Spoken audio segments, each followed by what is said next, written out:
নমস্কার বন্ধুরা, দেখতেই পাচ্ছ আমি কিন্তু চিংড়ি মাছগুলোকে লম্বা লম্বা করে কাঠি ঢুকিয়ে রেখেছি আর এগুলোকে এখন নুন হলুদ মাখিয়ে নিচ্ছি ভালো করে।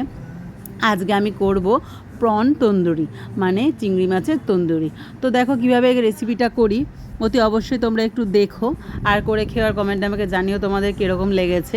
চিংড়ি মাছটাকে নুন হলুদ মাখিয়ে তারপরে ওর মধ্যে একটা লেবুর রস খুব ভালো করে চিপে নিয়ে দিয়ে দিলাম। লেবুর রসটা দিয়ে বেশ 10-15 মিনিট কিন্তু মাখিয়ে রেখে দিলাম। এদিকে আর একটা বাটিতে আমি এবার মশলাটা করে নেব, যে মশলাটা মাখিয়ে তন্দুরিটা করব। তার জন্য নিয়ে নিলাম 1 চামচ চাট মশলা, পরিমাণ মতো লবণটা কিন্তু একদম বুঝে দিতে হবে, কারণ মাছেও নুন হলুদ মাখানো ছিল, সেই জন্য। পরিমাণ মতো হলুদ, 1 চামচ কাশ্মীরি লঙ্কার গুঁড়ো, অতি অবশ্যই কাশ্মীরি লঙ্কার গুঁড়ো দিতে হবে, তাহলে তন্দুরিটা বেশ লাল লাল হবে। দিয়ে দিলাম 1/2 চামচ মতো গোলমরিচের গুঁড়ো। আর এবার দিয়ে দিলাম একটা সানরাইজের গরম মশলার একটা পুরো প্যাকেটই কিন্তু দিয়ে দিলাম। আর দিয়ে দিলাম 1/2 চামচ মতো জিরের গুঁড়ো।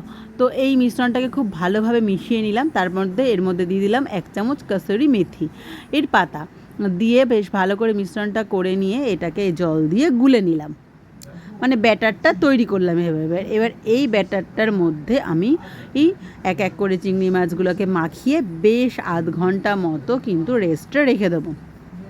একটা থালার মধ্যে, একটা প্লেটের মধ্যে আমি এই মিশ্রণগুলোকে নিয়ে নিলাম। আর এর মধ্যে আমি এবার দিয়ে দেব একটু আদা, রসুন আর একটা ছোট্ট সাইজের পেঁয়াজ গ্রেট করে রেখেছিলাম সেটা। এবার ভালো করে মিশ্রণটাকে আবার মিশিয়ে নিলাম, নিয়ে তারপরে আমি এবার চিংড়ি মাছগুলো এর মধ্যে ভালো করে মাখিয়ে বেশ আধ ঘন্টা রেস্টে রাখবো। আর তারপরে কিন্তু আমি তন্দুরির প্রসেসটা শুরু করব।